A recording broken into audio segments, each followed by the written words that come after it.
So how do you install indoor-outdoor carpeting around a stack pipe? Yes, indeed, I am in a bungalow and there's a stack pipe cutting through the closet and we are going to carpet around it. So what's good? It's Michael Alder here from carpetexpertblueprint.com.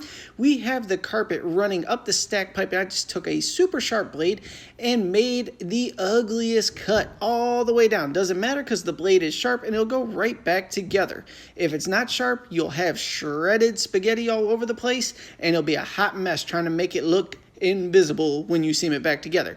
So slowly make little cuts around the pole so the carpet can drop all the way down to the other side, eventually getting it to meet up and ultimately having it line up. But that typically never happens when you first wrap it around the pole. So get it as close as possible. Cut off some of the excess so you got some manageable sections to work with for when you seam it back together. And this is only like 2 feet we have to line up. Good case scenario here. So kind of hard to mess this one up. Going to cut down the other side here, remove some of that salvage edge there so we have some nice clean area to work with here when we put it back together. And as you can see, it's a little overlapped right now, so I'm going to run and get my kicker, come back and slide it over just a little bit so we get everything lined up, ready to add the seam tape and seam iron to it and put it back together.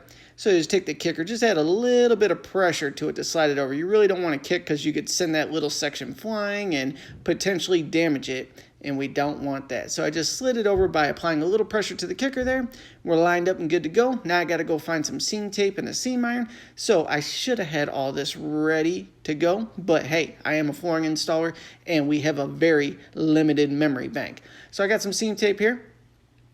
We're going to roll that edge to edge. We're going to cut it a little bit hefty there so we can roll it under on each side and make sure that tape burns nice and evenly.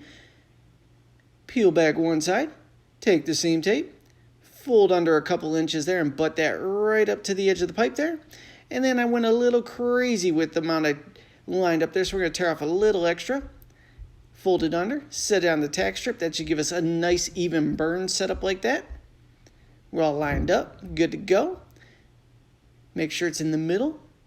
All right, flop the other side over. Everything's good. That's going to line up nice when I drop the seam iron on it. Alrighty. Next, I'm going to grab that seam iron, which I got to get up and run again. Do I have to run again? Making a couple cuts to make sure it sits nicely. Get a close-up on what we're actually going to do here. And let's get that seam iron. Alrighty, good. We got the iron. We're going to peel back one side here. Open up the other side, slide the iron in. Make sure you don't touch the edge of the carpet or have the iron touch the top of the carpet because you will indeed melt it and have a hot mess on your hands. We're going to let that sit there for a good 8 to 10 seconds or so. Let it nicely melt that seam tape. We're going to slide it an iron's length forward. Slowly. Peel that back just a little bit so we can get all the way to the wall there.